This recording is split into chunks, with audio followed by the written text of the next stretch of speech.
السلام علیکم ورحمۃ اللہ وبرکاتہ۔ کہا جاتا ہے کہ بچوں کی تربیت کے اندر سب سے اہم کردار جو ہوتا ہے وہ والدین کا ہوتا ہے۔ یہ بات بالکل ہی سچ ہے کہ سب سے بڑھ کر جو کردار ہوتا ہے وہ والدین کا ہوتا ہے۔ ان کے اساتذہ، مسجد کے اساتذہ یا اسکول کے ٹیچر وہ بعد کی بات ہے، وہ دوسرے نمبر پر ہے۔ سب سے پہلے نمبر پر اگر ان کے لیے تربیت کے لیے جو استاد ہے تو وہ ان کے والدین ہیں۔ اگر والدین اپنے بچوں کو اچھی تربیت دینا شروع کریں تو پھر یہ ایک انقلابی نوجوان بن سکتے ہیں، پھر یہ بچے ایک آئیڈیل بن سکتے ہیں، یہ ایک نمونہ پوری دنیا کے لیے بن سکتے ہیں۔ اسی بات پر ایک بات آپ کے ساتھ کوٹ کرتا چلوں کہ ایک بار ٹیچر نے کلاس کے اندر بچوں سے کچھ سوال کیے،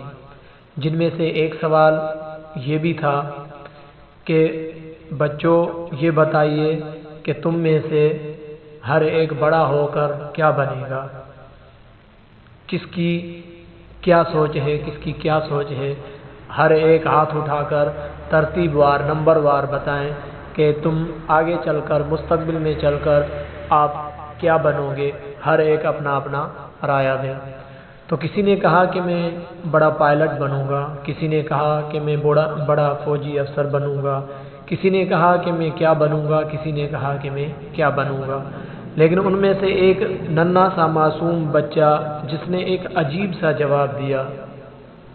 کہ استاد صاحب میں صحابی بننا چاہتا ہوں۔ استاد نے جب اس ننھے سے الفاظوں کو سنا تو حیران پڑ گیا، حیرت زدہ ہو کر پوچھنے لگا استاد کہ بیٹا آپ بتاؤ صحابی کیوں بننا چاہتے ہو، آپ صحابی کیوں بن رہے ہو، اس کے اندر وجہ کیا ہے، اس کے پیچھے کیا راز ہے۔ تو اس طالب علم نے جواب دیا، اس شاگرد نے جواب دیا کہ استاد صاحب امی روزانہ سونے سے پہلے مجھے کسی نہ کسی صحابی کا قصہ ضرور سناتی ہے، کسی نہ کسی صحابی کی داستان ضرور سناتی ہے۔ وہ کہتی ہے کہ صحابی اللہ تعالیٰ سے محبت کرتا ہے، لہذا اسی لیے جب یہ میں واقعہ سنتا ہوں تو اب دل کے اندر شوق پیدا ہوا ہے کہ میں بھی انہی جیسا بننا چاہتا ہوں۔ استاد خاموش ہو گیا۔ جب یہ آواز ان کے کانوں تک پہنچی، جب یہ تربیت ان کے آنکھوں نے دیکھی تو استاد اس جواب پر وہ اپنے آنسو روکنے کی بہت کوشش کی، لیکن اس کوشش کے اندر وہ ناکام رہا اور آنسو اس کے آنکھوں سے زار و قطار ہونے لگے۔ وہ جان گیا کہ اس بچے کی تربیت کے پیچھے ضرور ایک عظیم ماں کا ہاتھ ہے، اسی وجہ سے اس کا نشانہ اتنا بلند ہے کہ وہ کہاں سے کہاں تک پہنچنا چاہتا ہے۔ اگرچہ وہ ہے چھوٹا سا، اگرچہ وہ اس کے الفاظ ننھے سے ہیں،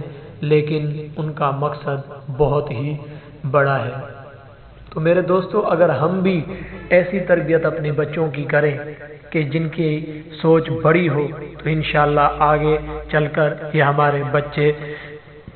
بڑے ہی بنیں گے، چھوٹے نہیں بنیں گے۔ اسی طرح ایک ڈرائنگ ٹیچر کہتی ہے کہ ایک دن کا واقعہ ہے کہ میں نے اسکول کے اندر اپنے بچوں کو کہا کہ موسم بہار کی ایک منظر کی ڈرائنگ بنا کر آؤ، ایک تصویر بنا کر آؤ موسم بہار کی، جس میں صاف نظر آئے کہ موسم بہار کس طرح دکھتا ہے، اس کی لکنگ کیا ہے، وہ کس طرح محسوس ہوتا ہے۔ تو سب بچیوں نے اپنی اپنی ڈرائنگیں بنائی، تصویریں بنائی، لیکن ایک چھوٹی سی بچی تھی، جب وہ اپنی ڈرائنگ میرے پاس لے کر آئی، اپنی تصویر جب میرے پاس لے کر آئی، جو اس کے ننھے سے ہاتھوں نے بنائی ہوئی تصویر تھی، جب وہ میرے پاس لے کر آئی تو میں نے دیکھا کہ وہ ڈرائنگ قرآن کی تصویر تھی، وہ قرآن کی ایک مزین تصویر تھی جو وہ اپنے ننھے سے ہاتھوں سے بنا کر آئی تھی۔ میں بڑی تعجب میں ہوئی، میں حیران ہوئی کہ بچی کو میں نے سوال دیا تھا کہ موسم بہار کی تصویر بنا کر آؤ اور یہ قرآن کی تصویر بنا کر آئی ہے، اس میں کیا راز ہو سکتا ہے۔ میں نے بچی سے پوچھا کہ بیٹا آپ یہ ڈرائنگ کیسے بنا کر آئی ہو، یہ تصویر کس کی بنا کر آئی ہو، جبکہ میں نے تو آپ کو آرڈر موسم بہار کی ڈرائنگ کا دیا تھا۔ تو اس معصوم سی بچی کا جو جواب تھا گویا کہ میرے منہ پر ایک تماچا تھا، ایک تماچے کی طرح میرے منہ پر پڑا۔ اس نے کہا کہ ٹیچر جی قرآن مجید میرے دل کی ربیع اور بہار ہے، میری امی نے تو مجھے یہی بتایا ہے کہ بیٹی تیرے دل کی بہار، تیرے دل کی موسم بہار قرآن مجید ہے۔ ہائے کاش کہ آج بھی ہم اپنے بچوں کو اگر یہی تربیت دے تو ہمارے بچے، ہمارے نوجوان اس قرآن سے دور نہیں رہ سکتے۔ جو قرآن روزانہ بار بار ہمیں پکارتا ہے، میسیجز دیتا ہے کہ آؤ فلاح و بہبود اگر چاہتے ہو تو مجھ سے آ کر تلاش کرو، مجھ میں آ کر تلاش کرو، لیکن افسوس ہم نے اپنے بچوں کو یہ تو سکھایا کہ ہماری کامیابی موبائل کے اندر ہے، دنیا کی چیزوں کے اندر ہے، لیکن کبھی ہم نے اپنے نوجوان نسل کو یہ نہ سکھایا کہ ہماری کامیابی اسی کتاب کے اندر ہے جو اس طاق کے اندر بند معصوم اور لاوارث کتاب پڑی ہوئی ہے۔ کاش کہ ہمیں ٹائم مل جائے کہ ہم اس کو پڑھ لیں، اس سے اپنا سبق حاصل کر لیں۔ ہم مختلف بہانہ بنا لیتے ہیں لیکن کبھی ہم نے اس کو نہ چھوہا، کتنی اس کے اوپر گرد و غبار ہو جاتی ہے لیکن ہم نے کبھی اس کو نہ چھوہا۔ ہمارا عذر ہر وقت دنیا داری ہی عذر ہوتا ہے کہ ہم اس کو نہیں چھو سکتے کیونکہ ہمیں فرصت نہیں ملتی۔ ایک بار کبھی کبھی عذر ایسا بھی ہوتا ہے، ایک بار اللہ کی بے نیام ننگی تلوار سیف اللہ جن کا لقب تھا، یعنی حضرت خالد بن ولید، جب وہ قرآن مجید کو ہاتھ میں اٹھاتے ہیں تو اٹھا کر رونے لگتے ہیں اور رو کر کہتے ہیں کہ اے میری محبوب کتاب، جہاد نے ہمیں تجھ سے غافل کر دیا ہے، ہم جہاد کی وجہ سے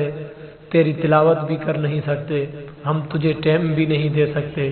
تو میرے دوستو کیا ہی خوب ان کا، کیا ہی سیف اللہ کا ایک عذر تھا۔ کاش کہ اگر ہمارا عذر بھی یہ ہو، دنیا داری نہ ہو۔